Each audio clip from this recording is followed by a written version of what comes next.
my channel. My name is Brittney Bundles, and today's video is going to be all about how to start your hair business without quitting your 9-to-5. I've gotten so many questions presently and also in the past going over how can I start my hair business? When should I start my hair business? Should I start my hair business knowing that I have a full-time job? I'm a full-time student. I'm a full-time parent. I have a full-time obligation, coaching or mentoring or doing other things in my life. How will I have the time and the ability, the flexibility to start and run a business, to work myself up out of the 9-to-5 cycle? And so today this video is going to be all about that. If you've been following my channel since the beginning, you know that I have experienced it all in terms of, I don't want to say it all, but it feels like I've experienced it all at times in business. You know, I started off working my 9-to-5 and then also working my hair business, which was originally online while I was working. And I'm going to be sharing some information during this video on how I leveraged some of my spare time while I was working. Not really even spare time, but I'll go into that later on, how I leveraged my time in general to be able to create the time that I needed to get started with my business, and then how I was able to work myself up out of having to work a 9-to-5 job. Like I said before in some other videos, working a 9-to-5 doesn't have to be a death sentence. It doesn't have to be something that is just dreaded, especially if you enjoy your 9-to-5. There are some jobs that I've had. I can't say that I've ever had a job that I've loved, but there have been jobs that I've had that I enjoyed working at for different reasons. One of the jobs that I enjoyed working at, especially when I was working in the financial industry, is I enjoyed learning about finance. I enjoyed learning about credit. I enjoyed learning about underwriting. And so even though I didn't really want to go to work, I enjoyed being there, learning some things that were beneficial and still are beneficial to me today based on the businesses that I run. I also enjoyed benefits.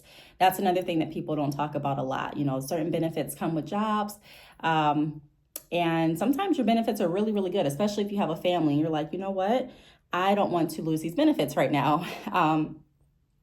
There's just some other benefits that come with 9-to-5s that I think some people don't talk about or forget about. So if you're someone and you're like, look, I'm not necessarily trying to quit my 9-to-5, still stick around for this video. See if there's something in here that maybe helps with providing you more time that you need for your business. But if you're on the other side of the bandwagon, I get you too, because I don't like to feel like I have to work at a job. I like the freedom and flexibility that entrepreneurship provides. And I want you all to be able to be successful and happy with whatever path you choose. So I'm going to be looking down at my notes. I have my phone right here in front of me, so I will be looking down occasionally in the video just to make sure that I stick on topic. Be sure to give this video a big thumbs up. Please also go ahead and subscribe and turn your post notifications on. That way, when I upload a video every single week, you will be alerted and you will be able to take a look and see what type of entrepreneurial information or vlogs I'm coming to you with that week.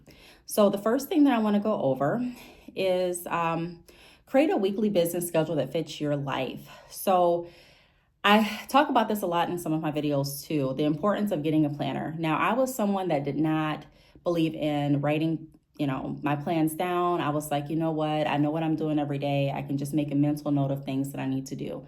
I used to also use my phone calendar, and I would say, you know what? If it's something really important, I'm going to go ahead and put it down in my phone calendar, put it in my notes, and that'll be good enough. That will suffice. And although that works, I have found so much value in using my planner because it really allows me not just to plan out what I have to do next, the next day, the next week, but honestly, I can look at the full month and so on and see how my daily action steps are going to build me up to reaching my goal. And that's so important. Sometimes you can lose motivation and become discouraged because you're doing so much and you're like, I don't see the results. I forgot why I'm even doing this. So writing the way that I plan and being intentional about making sure that I put my plans in my planner has actually helped. Even today, the reason I'm recording a video today and I didn't forget and just decide to study or just decide to read or decide to go out to dinner or whatever is because I remembered to look at my calendar, my schedule, and I remembered that I needed to record a video so that it could be uploaded on Monday. And so that's what I'm doing. So it's to me, just try it. If you have not practiced writing in a planner, practice writing in a planner, practice outlining what you need to get done every day, and then making a full, writing out your monthly goal. And if you're more comfortable, if you've been planning and you're like, you know what, I can make, my year goal, a 5-year goal, you could do the same method and formula with those goals. But if you're newer, I suggest making like a monthly plan on everything that you want to accomplish in this month. So if you're just starting your business and you're like, you know what, I want to get my first 50 email subscribers, then every day you're doing something that's moving you a little bit closer to doing that, whether that be posting every single day and reminding people through your posts to sign up for your email mailing list, whether that be posting every day and then on Wednesdays doing or Tuesdays, a tip Tuesday, going over how-tos and different fun facts about your business or about people that may be interested in your field of business, and providing them information and resources on how they can start or how they can find more information about this certain product that you're offering or this service, why your service is beneficial, just different tips to keep them coming back and engaged. And like I said, with the focus on growing your email mailing list. And then maybe you also want to look at every Friday doing like a fun Friday where you're giving out a raffle or a discount for everyone that signed up for your email mailing list that week. But the point is, every week you're doing something that's bringing you closer to your monthly goal of 50 subscribers. So I would, and not only that, because if you follow my channel too, you know, I'm not just a numbers person. So whether you get 50 subscribers or not, you could still do the action steps that are going to continue to be successful for your business now and also in the future. And so I don't just get hung up strictly on the numbers, but numbers, you know, looking at numbers is a good way to gauge how things are going, where you're at, and it's also a good measurement to use when you're looking at achieving goals. So that's what I would work on doing. Write down what your monthly goals are, and then every day in your planner, create a action step or action plan, a call to action that you're going to do every single day to move you closer to that goal. Also on your weekends, evenings, plan those out too, because you'll be amazed how many times I planned on not doing anything for the weekend. I planned on not doing anything for the evening. And then I realized, wow, I needed to create my newsletter so that my newsletter would be ready to go on Tuesday, because I won't really have the time to do it on Monday. So whatever your schedule looks like, be sure to incorporate weekends and evenings as well. Okay. And also include rest. You don't want to overwork yourself. The second tip that I want to go over is choose low overhead startup options. So like drop shipping, getting having some hair on hand, so like small inventory, and make sure that you're looking at affordable website options and plans that are going to make sense for you. So often I encounter entrepreneurs and they're wanting to jump right into business, which is great. I empower people through entrepreneurship. I'm all for that. But sometimes people forget how much and how quickly startup costs can accumulate. You know, you might say, okay, I'm going to get a printer. Okay, that's what, $85. And then you're like, I'm going to go ahead and get my website going. And it may cost you maybe $500 to $600 to pay for someone to create your website. And I'm talking maybe on the lower end. And then you may say, okay, I'm going to go ahead and purchase my startup plan for my website, and I'm paying every month. And so maybe that's $39 or $50 a month. And then you're also paying for shipping every time you ship out a product. And then you may say, hey, I'm going to pay for marketing. I'm going to run some ads on Instagram. And that easily comes to what, $200. And then you're like, okay, and I'm also going to buy branding. And then your branding packages come out to like $600. And before you know it, you're way over $1,000. You didn't really necessarily have a budget to begin with. But if you did, you would have exceeded it. And so you're like, okay, it puts more pressure on you to try and make that money back. And so when you feel pressure, you start doing things a lot of times in kind of like a panic.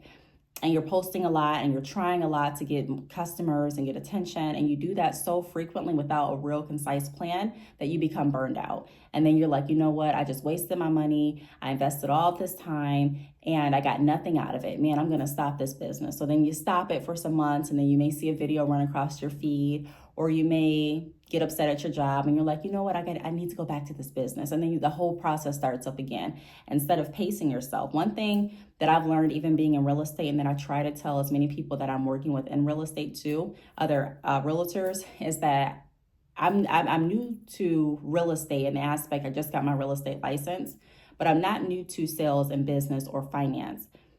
I'm not new to understanding the process that it takes time. It's going to take time in any industry that you're in to build up your book of business, to build your clientele, to build credibility, to market yourself, to get enough traction online for people to be able to Google your name and see all the information that they need to see, or your business name, all the information that they need to see to be comfortable working with you. And I don't think a lot of people tell people that. A lot of people that are successful have been doing what they're doing or have had an online presence or have had some kind of presence for years, because it builds up that credibility, it builds up that relatability. And those are really key factors that you need when selling anything. And so I just want you all to be encouraged when you're starting your business to not feel like because you're doing all of this work and you're not getting the results immediately that you have to be doing something wrong. Okay, it's okay to change up your methods and your strategies, but it's also okay to acknowledge that, hey, you could be doing everything right and it's just taking time. You're building your brand, okay? And that's exactly what it is. It sounds like what it is. You're building, and it's going to take some time for you to actually reach the level that you want to be at in most cases. And what some people do is they compare themselves to other businesses, and they compare themselves to businesses that have been in business for literally years, or they compare themselves to different entrepreneurs that have had an online presence for literally decades. And you're like, why am I not getting this traction? Well, it's not that they're better or they're smarter or they have a more savvy way. It's just that they have an audience, they have a following. And so that's what you want to work on building. That's why I mentioned the email mailing list as one of my first tips. Work on building up the credibility, work on building up your network, your influence, your sphere of influence is what they a lot of times call it in real estate, but your book of business is what they call it in the hair industry, and then when I was working in the salon, when I own the salon, a lot of stylists will focus on building their book of business. So it's just about building your business, building your brand, okay? So keep that in mind. Choose low overhead startup costs and pace yourself. Third tip that I have is use breaks and lunches and just different off hours, odd hours at work that you can to build your brand. Now, I'm not saying go to work and don't work, because I don't want you to lose your job prematurely. But I am saying when I was working my 9 to 5, man, the job that I was working at that time, I hated going to. I literally hated that job. Have you ever had a job where you would cry before you had to go in? You would just sit in the parking lot dreading going in. Like, it got so bad that I would literally cry. I would hate going in. I would go into this call center and I knew that I was going to get cussed out at least 10 times that day. We didn't have a job where they would, make the customers or have a law in place, or like not even a law, but like a policy in place where callers had to respect their employees. They pretty much just, you had to go there and you had to get verbally, you had to get cussed out every day if you wanted to keep your job. And I hated it. I did not want to hear that every day. And as I got older, my skin grew thicker, and it just kind of didn't faze me as much, but I still knew I didn't want to go to this job every day. Like, they had mandatory overtime. So sometimes I would plan on sleeping in that weekend, and I'm like, nope, you can't, because you have to, you have mandatory overtime. And although the job paid really well, I used to always say, well, what's the point of paying well, but I'm not going to have any time to spend the money. Like, I don't have any time to go out and spend it with my children. I can't go to, I can't plan a trip to go out of town, because we may have mandatory overtime, which more than likely we will. I got out so late that the stores would be closed and I couldn't really do much. I just felt like I was just waking up and living to work. That was it. And that's just not a good feeling. It's not a feeling where I wanted to be out. I enjoy life. I enjoy family. I enjoy my friends so much that that's a huge part of my life. I don't like to, although I don't have a lot of friends, the friends that I do have, I enjoy talking to and I enjoy spending time. I enjoy being available. And that's one of the benefits that entrepreneurship provided, more availability, more flexibility. And it gives me the option where if I want to work, I can, but I don't have to work. I still have income coming in from different streams where I can still pay my bills. I can still eat. I can still go out and have a good time. I can still invest in other ventures. So what I would do at my job is during lunches, we got an hour lunch. I would spend like maybe 20 minutes going down to McDonald's. I know it's not the most healthiest, but this is just being transparent and honest. I would go down to McDonald's. Take me about 6 minutes to get there. I would sit in line, order my food, and then come back, sit in the parking lot and eat. While I was eating in the parking lot, I would be jotting down notes for my business. I would literally write out what I wanted my logo to look like, write out what type of slogan I wanted, write out what I wanted to sell. And although my initial business plan looks different than how my business is now, it still got me going. I would be at my desk, and sometimes when our computers would go down, I would take my notebook out of my purse and I would start writing different ideas. Now, what do I want my website to be called? Is my URL available? So I would go to GoDaddy.com and put the different URL names that I was considering in the GoDaddy section that allowed me to know if that domain was available for purchase. But the point is, I would use my downtime and I would use my lunches and breaks to continue to work on my business. When my business started getting up and running, I would use that time to respond back to emails. I would use that time to respond back to text messages. I would use the time to make sure that I uploaded different pictures, different stock photos. I would also make sure that I created my newsletters that I would send out. I would make sure that my social media posts were ready. I don't think there was a scheduling option, but I would just like create what I wanted to post and have it in my phone. And I didn't even do so much creating. I would just go back and look at some pictures that I took the night prior and then decide which one I'm going to post, either on that break or when I got home that evening. So I would just kind of, like I said, I would just work on my business with what I could do. I used what I had at that moment to get me to the next position. So it's always important to network. I reached out to different influencers that I wanted to do videos for, like unboxing videos for my hair. And YouTube was a different platform at that time, I can say, but nevertheless, I mean, I feel like it was easier to find people to promote your products. And at that point, when you would send hair, it was like that was the payment. It sounds crazy now when you think about it, but a lot of people would just want the product and they wouldn't really ask for the price. When YouTube first got started off, they wouldn't say, hey, I charge $35, for example, to do unboxing videos, or I charge $350 to do unboxing, or I charge $3,500, depending on the audience size. A lot of people were like, hey, just send me the hair for free. Or send me the product for free. Now times have evolved, but like I said, I would just look at different things that I needed to do, and I would use my lunches and breaks to do that. And then as time went on, I used my lunches to send out orders. If I had an order, I would, sometimes I wouldn't go to McDonald's. That saved me 16 minutes. And I would have something delivered to the job. Or I would pack a pre-lunch and have it like in the break room, which I really didn't like to do. Just something about keeping my food in the break room that I just don't like. I'm like, is someone going through my food? I don't know. It always looks like someone was going through my bag, even if they weren't, but whatever. It's neither here nor there. It's probably just in my mind. But yeah, I would do that. And then I would use the time to go to the post office and I would write out my labels and I would send out the hair. I didn't have a lot of orders, but the orders I did have, I would write them out because that was before I was able to print pre-labels, and before I switched over to Shopify, and so I would just go there and I would mail out the orders. So I just I took advantage of my lunches tremendously, and also my breaks. If you have a 30-minute lunch, you may not be able to do as much during that time because you don't have as long as an hour, but just doing what you can do. The next tip that I have is just be smart about it. Be smart. And I put be smart because sometimes we work harder than we have to work. We do a lot that's really not impactful. Sometimes people will say, I'm going to record every single day and I'm going to do that in hopes of building my brand. But they're recording, but it has nothing to do with building the brand.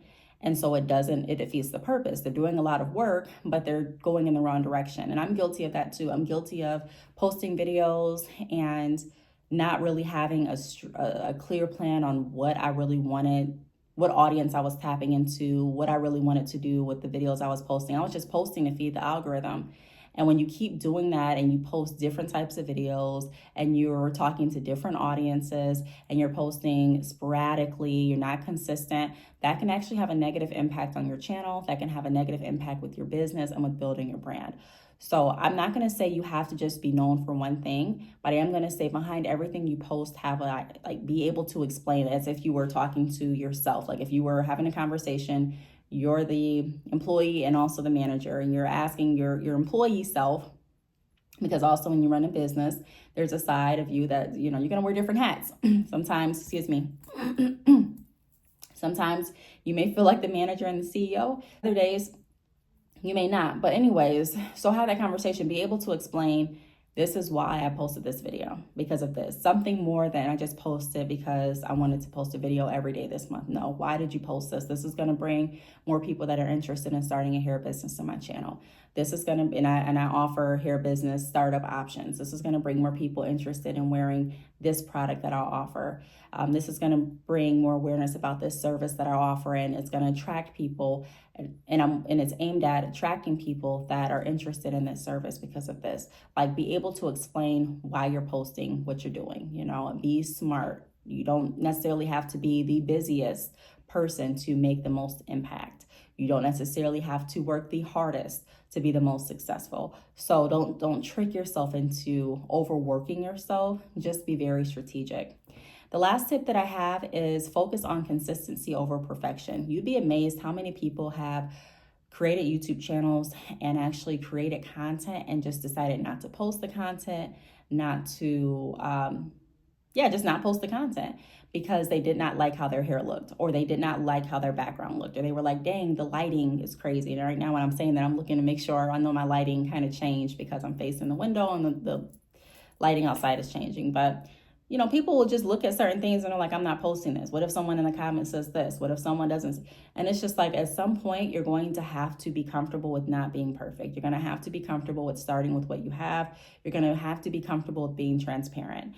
No one expects you to have everything, or maybe people do. Maybe some people out there expect you to be 100% perfect. But those are the people that you're not going to please anyways, if you think about it that way. If someone is out there and they're like, I want everything to be perfect, you don't want those customers. Trust me. You don't want those type of customers. You want clients that are going to be understandable. You want clients that are going to be respectful. You want clients that are going to be human and know that you're human as well. And so all money isn't good money. All clientele isn't good clientele. And so it's really important to make sure that you are keeping in mind how important posting is, and also keep in mind what audience you're wanting to capture. It's okay to be transparent.